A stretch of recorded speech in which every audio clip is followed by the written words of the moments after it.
ইসরায়েলের প্রধানমন্ত্রী হতে চান ট্রাম্প, মন্তব্যে নতুন আলোচনা।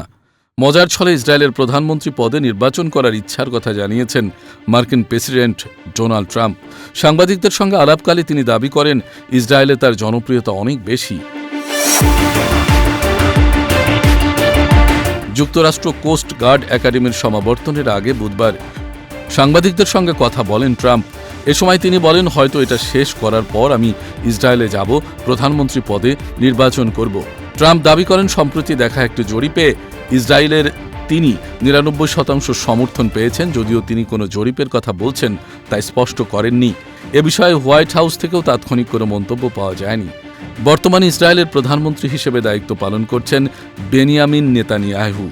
দীর্ঘ সময় ধরে দেশটির রাজনীতিতে প্রভাবশালী এই নেতার সঙ্গে ট্রাম্পের ঘনিষ্ঠ সম্পর্ক রয়েছে বলে আন্তর্জাতিক মহলে পরিচিত। সাংবাদিকদের এক প্রশ্নের জবাবে ট্রাম্প বলেন, নেতানিয়াহু খুব ভালো মানুষ, আমি যা চাইব তিনি তাই করবেন। একই সঙ্গে তিনি অভিযোগ করেন, ইসরায়েলে নেতানিয়াহুকে যথাযথ মূল্যায়ন করা হয় না।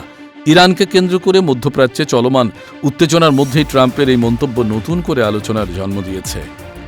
9 নম্বর।